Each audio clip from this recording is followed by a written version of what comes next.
Hey friends, welcome to my journey. This is a life update, but welcome to my journey through the fog or depression. Um, it's been about a month since I've updated, and that was unintentional. Y'all, life has been lifing. This summer has been one of the busiest summers I think I've ever had, even with what I'm going through. So let's do an update as to what's going on. So if you watched the last video, then you know a month ago, I started the antidepressants. I started it when I made that video about I was on it for about 3 weeks at that point. So now I've been on it for 7 weeks, going into 8 weeks. And I will say this, I feel okay. I feel all right. So let's do a breakdown, shall we? I turned 39 on Sunday, and it was really nice because for me, getting older has never been a bad thing. For me, getting older always symbolized that you have made it another year, that you are alive.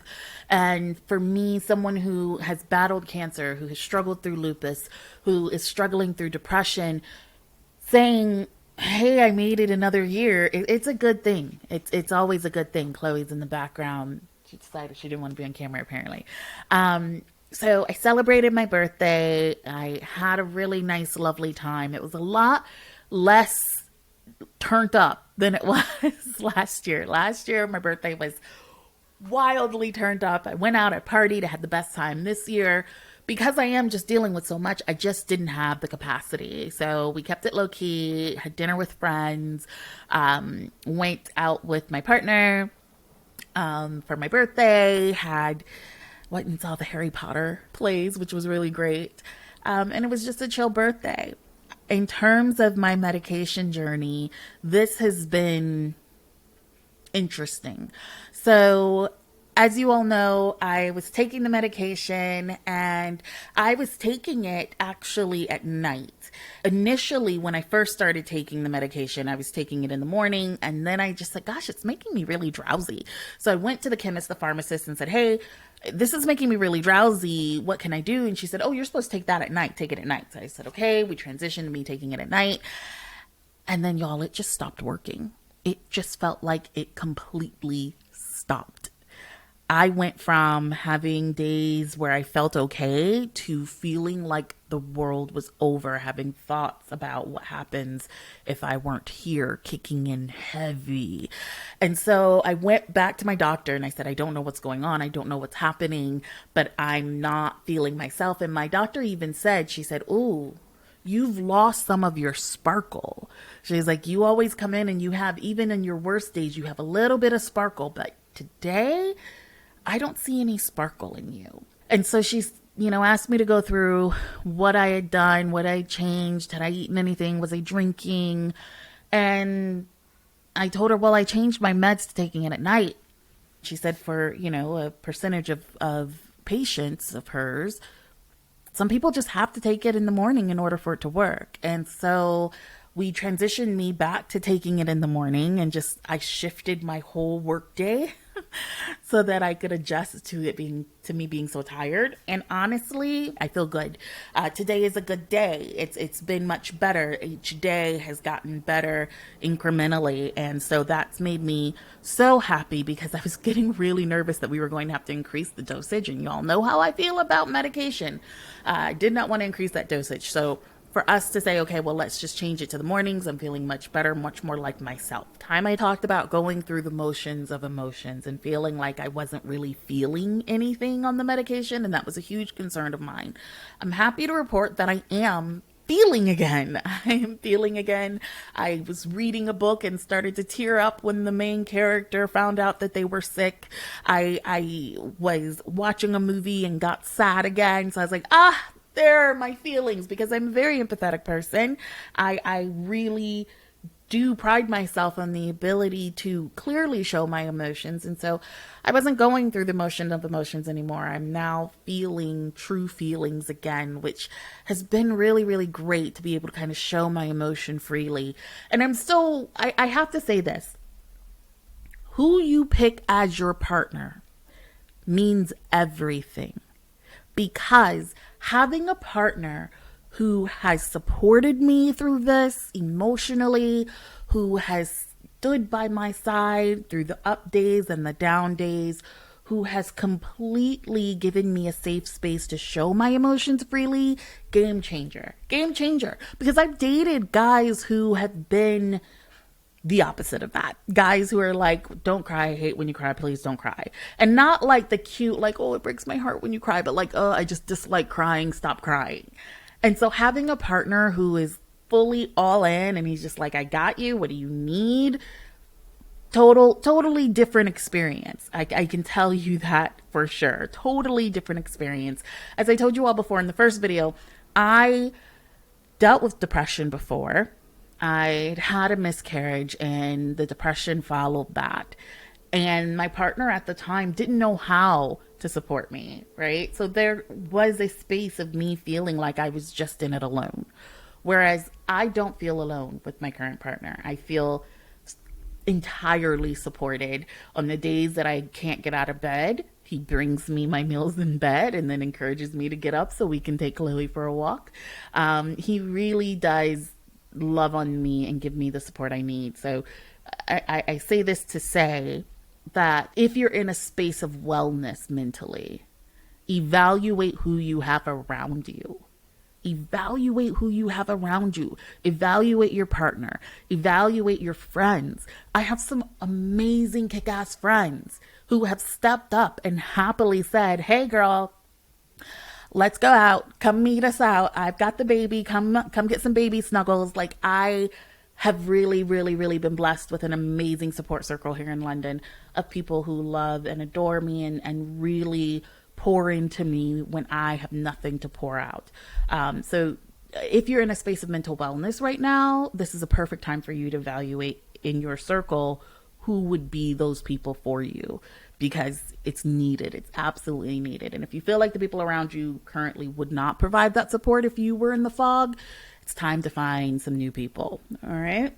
Okay. Last but not least, I've learned a new terminology, and that is I'm okay today. And this is actually something my dad told me, because he would always call me and he'll say, you know, oh, how are you doing? And I say, oh, I'm okay. I'm okay. Yeah, I'm good. No, I'm good. And he said to me one day, you know that you can just tell me you're good today. Because when you say that you're good, you're setting a baseline and the thought that you're supposed to be good tomorrow too. By saying, yeah, I'm fine, it's like this expectation you put on yourself of saying, well, I'm fine. And therefore, if I'm fine today, I should be fine tomorrow, and I should be fine the day after that. And when I'm not feeling fine, then I'm kind of lying. It just added so much more pressure. And he said, how are you doing today? So I think this works both ways. If you have a loved one who's in the fog, I think asking them, how are you doing today, is a perfect way to ask them how they're doing. Because if you're saying, how are you doing, it's like in general, vague, how are you doing? Well, today might be good, but the other days have been really crappy. So my dad has started asking me, how are you doing today? And that's just been a game changer.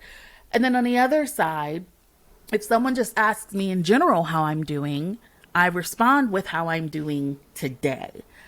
It gives me grace and space to say, well, today's not a great day, but hopefully tomorrow will be. But it also lets them know that right now, the mental space that I'm in is this.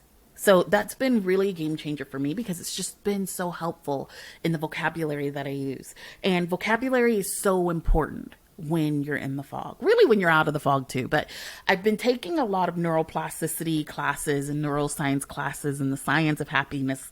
And I'm learning so much about how much our brain controls our fog and whether or not we're in it and how long we stay in it. And one of the key things that our brain takes in and produces at the same time is the vocabulary that we use around ourselves. What definition of yourself have you convinced yourself you are? And is it true? Right? So like if you say, oh, I'm always messy, and you lean into that, your brain says, okay, we're messy people. That's what we are. If we say, oh, I'm always exhausted, The brain says, okay, yeah, no, we're always exhausted. That's who we are. And so I'm learning to be more careful and more deliberate with words I use in association to myself. I refuse to call myself stupid. I refuse to call myself dumb. Even in jest is saying, oh gosh, I'm so dumb. No. I refuse to say that I am in a space of chaos, which is something that I was saying a lot in the fog, is, oh, I just feel like everything's in a space of chaos. Because then what it happens, we're manifesting that chaos. That chaos is starting to create, our brain is starting to help everything become chaotic. And so I've learned through all of the classes that I've been in and the studies that I'm doing, I've learned that your words have power. Your words have meaning. So make sure that those words and those meanings are purposeful and helpful to you and not harmful, which we do unintentionally, especially women of color. We now are going to get a barrage of us having to have higher expectations than others, thanks to Kamala Harris being up for the Democratic presidential nominee. And we love that. We love that she is. But that means that women of color are going to have all of the same insults and all of the same speculations that are thrown at her are going to be thrown at us as well. And we're bracing ourselves for it. There are tons of articles you can find about it.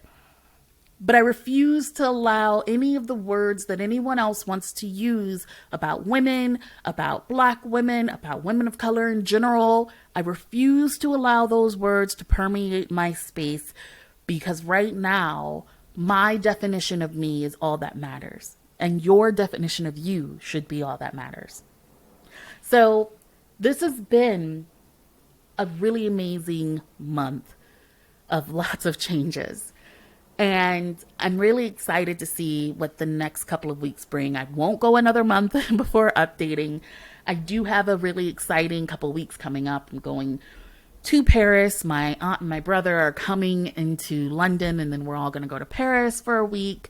And I'm really, really excited about that. I support a charity that moves in kids who've aged out of foster care and come from zero income families. So I am supporting them heavily during this move-in season. So I'm really excited about that. And I'm just generally optimistic about the direction that my businesses are going in and my personal life is going in. And it's just been good. So that being said, I hope that you are loving on yourself, and I hope that you're using words that are loving and supportive when it comes to you. But for me, I'm going to go walk my dog, Chloe. Bye.